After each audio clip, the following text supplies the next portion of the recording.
પીપીજી experimental high school ખાતે ધોરણ 11ના વિદ્યાર્થીઓ માટે એક વિશેષ વાલી મીટિંગનું આયોજન કરવામાં આવ્યું હતું.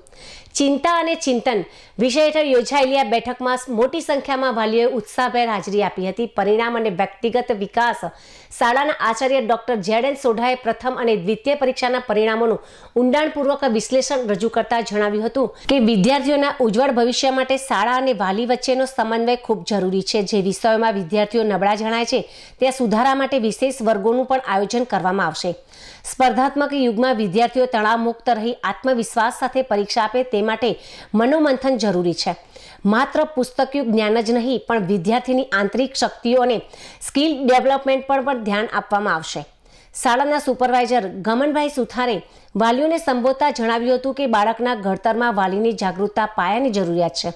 તેમણે વાલીઓને અનુરોધ કર્યો હતો કે સમયાંતરે વર્ગ શિક્ષક અને સુપરવાઇઝરનો સંપર્ક કરી બાળકની પ્રગતિ જાણવી, ઘરમાં અભ્યાસલક્ષી અને હકારાત્મક વાતાવરણ પૂરું પાડવું. શિક્ષકો વતી હિતેશભાઈ રાવલ, પ્રશાંતભાઈ પટેલ અને નીરુબહેન પટેલે વાલીઓ સાથે સીધો સંવાદ સાધ્યો હતો. તેમણે શિસ્ત, નિયમિતતા અને લેખન કાર્ય સુધારવા અંગે માર્ગદર્શન આપતા કહ્યું કે દરેક બાળક વિશિષ્ટ છે. તેની સરખામણી બીજા સાથે કરવાને બદલે તેને પ્રોત્સાહન આપી આગળ વધારીએ. બેઠકના અંતે વાલીઓએ પૂછેલા પ્રશ્નોનું શાળા પરિવાર દ્વારા સંતોષકારક નિરાકરણ લાવવામાં આવ્યું હતું. સમગ્ર કાર્યક્રમની સૂર એ રહ્યો કે બાળકના સુંદર ભવિષ્યનું ઘડતર એ જ શાળાનો મુખ્ય નિર્ધાર છે.